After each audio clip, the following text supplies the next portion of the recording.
ಇರ್ತಕ್ಕಂಥ ಕೆಲಸವನ್ನು ಮಾಡಬಾರ್ದು.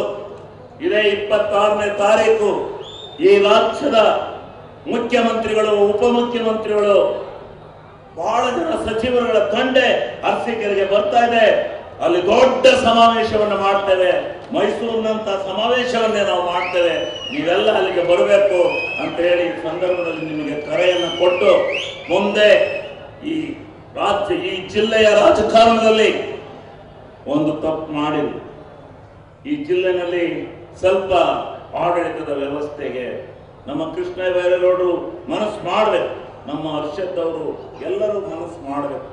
ಮಾಡಿ ಈ ಜಿಲ್ಲೆಯವರನ್ನೇ ಒಬ್ಬರನ್ನ ಈ ಜಿಲ್ಲೆಯ ಆಡಳಿತದ ವೈಖರಿಯನ್ನು ಕೊಟ್ಟರೆ ನಿಜವಾಗಲೂ ಈ ಜಿಲ್ಲೆಯ ರಾಜಕಾರಣ ಏನು ಅಂತಕ್ಕಂಥದ್ದನ್ನು ನಾವು ತೋರಿಸ್ತೇನೆ.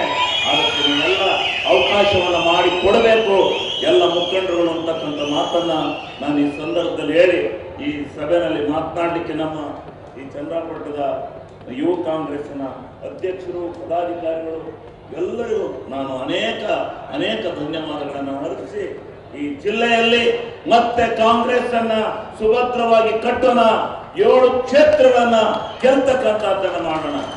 ಕಳೆದ ಸಾರಿ ಸ್ವಲ್ಪ ಮಿಸ್ಟೇಕ್ ನಿಂದ ಎಷ್ಟರಲ್ಲಿ ಸೋತದ್ದು ಶ್ರೇಯಸ್ ಪಟೇಲ್ 2,500 3,000 ಸೋತು, ಏನು ಭಾರಿ ಅಂತರದಲ್ಲಿ ಸೋಲಿಲ್ಲ. ಗೋಪಾಲ ಸ್ವಾಮಿ ಅವರು ಎಷ್ಟರಲ್ಲಿ ಸೋತರು. ಇಡೀ ಜಿಲ್ಲೆನಲ್ಲಿ ಗೆಲ್ಲಬೇಕಾಗಿತ್ತು. ಒಂದು ಅಕಾಚೂರ ಏನೋ ಆಗಿ ಇವತ್ತು ಸೋತಿದ್ದೇವೆ.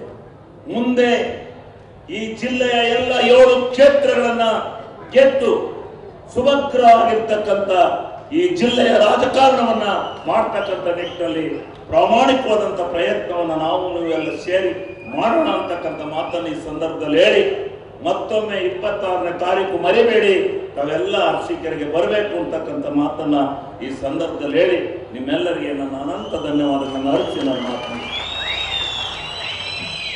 ಬಂಧುಗಳೇ.